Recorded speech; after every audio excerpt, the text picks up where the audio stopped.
Hey there, cinephiles. Today I wanted to try and predict the summer box office for 2023. Mind you, this will only count for the US domestic gross for each of these films, as overseas blockbusters can be hard to track as well. Also, different summer seasons and so forth. I got this idea from the Slash Film Podcast, which is a podcast I used to love and listen to all the time, and this was always a favorite episode of mine. In this video, I will try to predict the top 10 highest grossing films that are released from May 5th to September 4th, which is Labor Day weekend. This is the designated summer movie season. I will also do a follow-up video once all the results are in and it's after Labor Day weekend. So now that you're watching this video, you have to subscribe to see how the results come out once the summer's over. But alright, without further ado, let's get into what I think will be the top 10 highest grossing movies in summer of 2023. In 10th, I have Teenage Mutant Ninja Turtles Mutant Mayhem. It comes out on August 4th, so it is cutting it close to the September 4th deadline. However, this is the last big animated movie coming out for the summer, and with a bunch of kids not really wanting to go back to school and having one last final escape, this seems like it should be a hit. Especially since in this, it seems like the turtles are going to skew younger in the teenage years. Seeing the trailer and the designs seem like a lot of fun, and the cast is pretty stacked, so here's to hoping it's a good movie, and I think it will just barely crack the top 10.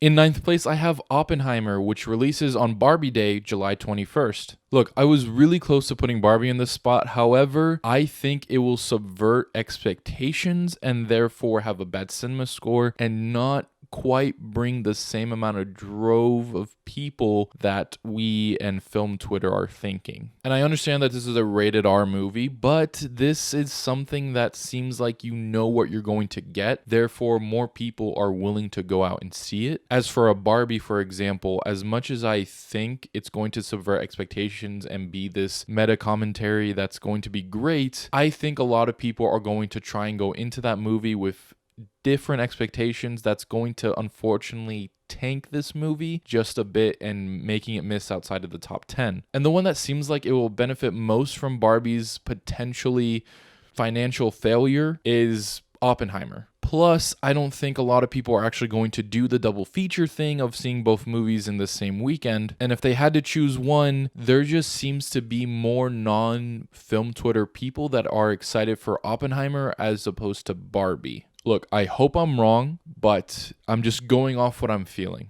8th place, I think, will go to Transformers Rise of the Beasts, which will come out on June 9th. I am 100% sure that this won't do the numbers that the Michael Bay films has, and it's going to be much more closer to the Bumblebee numbers. However, I think it has a lot of potential to make more money than Bumblebee, because if I remember correctly, that came out in December of that year, whereas Transformers always seemed more like a summer franchise when the Michael Bay films came out. I do hope that the quality of the film is much closer to the Bumblebee, because that was actually a pretty fun movie. However, I do think that the box office of this one will eclipse the numbers that Bumblebee produced. At number 7, I have Mission Impossible Dead Reckoning Part 1, which comes out on July 12th. This is Tom Cruise's next big movie after the massive hit that was Top Gun Maverick. So I definitely think that the goodwill from that movie and from the past Mission Impossible will carry over. However, there are a good amount of movies that I think will make some more money than this one, but it's going to be a tight race for sure. The 7th spot just really seemed like a really nice and comfortable spot for this, especially since it is a part 1 and this franchise as a whole hasn't even made close to the money that Maverick did. In 6th place, I think I have my riskiest play, which is Indiana Jones and the Dial of Destiny, which comes out on June 30th. The reason I say this is risky is because of the 2008 fourth installment in this franchise that shall not be named. I just know people hated it so much and people want to forget it. It did so much damage to the name of Indiana Jones that I'm the only one within my friend group that actually wants to see this movie, let alone be excited for it. And now without Spielberg at the helm of the next one, are people going to be much more cautious? And for as much as I love the Indiana Jones franchise, that's kind of why I do have this high up. It also just seems like it'll be a very fun time at the box office. You might get some of the older crowd, you might get some of the younger crowd. I don't know, I'm hoping for the best on this one, and 6 seems like a good place for it.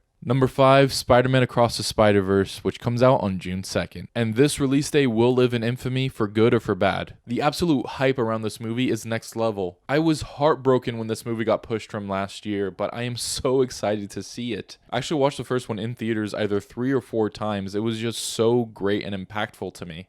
And once this hit Netflix, so many more people fell in love with it. So it's going to have a strong fan base that wants to see the movie. This will be the animated movie of the summer, and I am so excited to see it do well. At number 4, I have The Flash, which is finally coming out on June 16th. After all of the troubles this movie went through, from the star of the film being a straight up criminal to being pushed back because of so many directors coming in and out of the project. Look, all press is good press, and I think this is going to be a smash hit, whether we like it or not. Also, Michael Keaton is coming back as Batman, so that's going to get butts in seats. And the more I sit here and think about it, number 4 might be too low, but we'll find out. Driving into the third spot, I have Fast X, which comes out on May 19th. This is coming out early in the summer, and I know this franchise is much more successful worldwide rather than just domestically, but for as stupid as those trailers have seemed, it also is saying that the end of the road begins. More people might be inclined to seeing this, especially because it does seem like driving and the actual racing is being brought back into the franchise, which is quote unquote grounded for this, and it was something that many people started to miss. I don't know, having Fast X at number 3 might be the stupidest decision I make, but I'm going to stand firm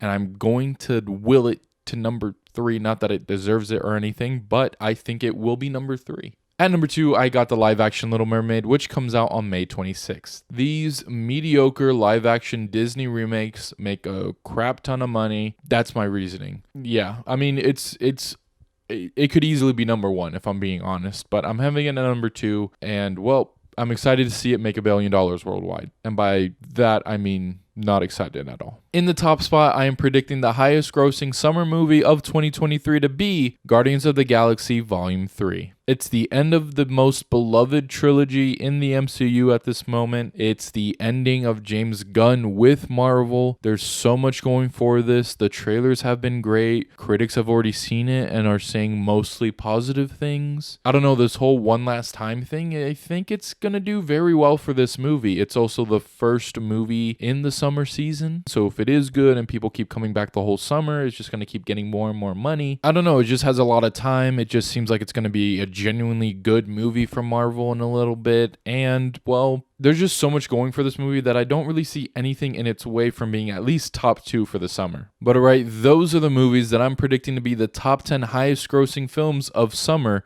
of 2023. Be sure to let me know your list down in the comments below and which ones you think I'm gonna miss on. And I swear Barbie's somehow gonna end up making $1 billion just in the US to prove me wrong, and I'm here for it. As always, thank you guys for liking, commenting, and subscribing. Be sure to follow us on our socials, stay tuned for more Yeti Films content, and I'll catch you later.